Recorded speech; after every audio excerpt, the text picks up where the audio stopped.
Welcome to Bloomington Today. I'm Lori Schulte. Thanks for joining us. First, we bring you the buzz for the week of December 12th through the 18th. And we're starting off at the Transit Center at 98th and Lyndale, an area that will soon see a bus rapid transit line. The Orange Line is now fully funded after the Federal Transit Administration authorized full funding for their portion of the project. The Orange Line will be a 17-mile stretch along the 35W corridor from Burnsville through Bloomington and Richfield to downtown Minneapolis. This is a really significant line. It connects, currently the line carries about 14,000 riders a day along the corridor, just using express service and things like that. And that's expected to grow into the future. So this is really key in terms of ridership. Bus Rapid Transit is a faster, more efficient bus line thanks to limited stops and required payment before boarding. Construction for the streamlined service will begin in the summer of 2019 and finish up in 2021. The most significant part of the project includes building a tunnel under Interstate 494. Traffic is not expected to be interrupted. With the construction of the Orange Line through Bloomington, a new plan has been imagined for this area at 98th and Lyndale, serving more people using different modes of transportation. The 98th Street Station area plan will go to the council early next year. The plan encompasses a half-mile around the Bloomington Transit Center at 98th Street and Lyndale Avenue. When Bus Rapid Transit begins, more people will be using the transit center, and the city sees it as a great opportunity to create a better experience for drivers, riders, bikers, and pedestrians. Changes will roll out slowly over time and include new shelters, enhanced sidewalks, and reconfiguration of Lyndale to make it more pedestrian and bike-friendly. Transit's a really important component of the overall transportation system. There's a definite need for it. For all users, it helps keep roads viable for drivers, for single passenger vehicles, as well as freight movement and things like that. Economically, it's an important component to a good, healthy, functioning economy.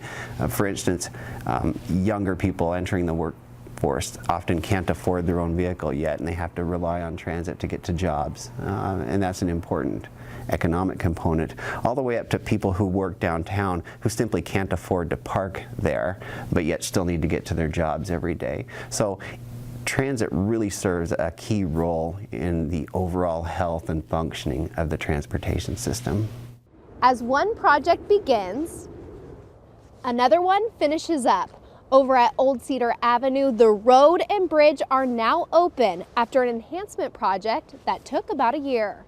The project included reconstruction of the road from Old Shakopee to the Minnesota Valley National Wildlife Refuge parking lot. A new off-road trail was built from Old Shakopee to the new pedestrian bridge. Trail improvements were made on the east side of the bridge as well. Old Cedar Avenue deteriorated and was reconstructed to meet the current standards of the Pavement Management Program, allowing for safe travel for users in the area. This new roadway allows for multimodal users and brings improved access to the refuge. It also is an improved connection to many existing trails in the area. Finally, City Manager Jamie Verbrugge answers another question from the Town Hall forums earlier this fall. This week, he addresses concerns about coyote attacks in Bloomington.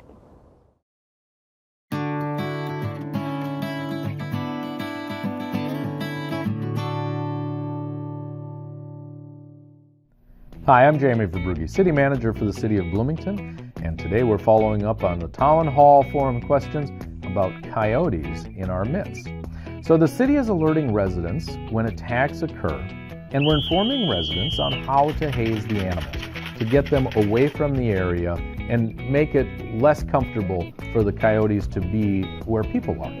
Now the fact is that living in Bloomington near the Minnesota River Valley, we are going to be encountering wildlife. And it's not just coyotes, we have deer and turkey that are in our midst as well. But obviously the coyotes generate a little bit more concern for some obvious reasons. Now there's a map on the city's website marking where coyote attacks and sightings have taken place in the last several years.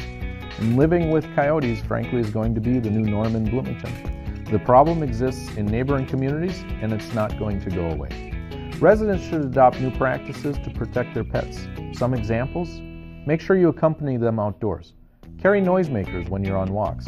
So know that coyotes are in our midst, and the things that you can do are to be cautious, to report when you see them, and to make noise and scare them off, because it's still the case that the coyotes are more afraid of you than you are of them.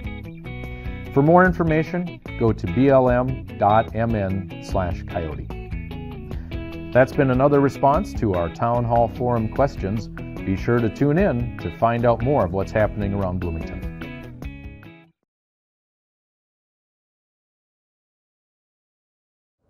That is the Buzz on Bloomington today for the week of December 12th to the 18th. If you would like to watch other stories from the show, go to this week's playlist. There you'll find a video on bus drivers for the Bloomington School District, see why people love their job. Plus, we talked to artist Nancy Carlson for more on the journey behind her doodles, now on display at Civic Plaza. Check those out, and thanks for watching.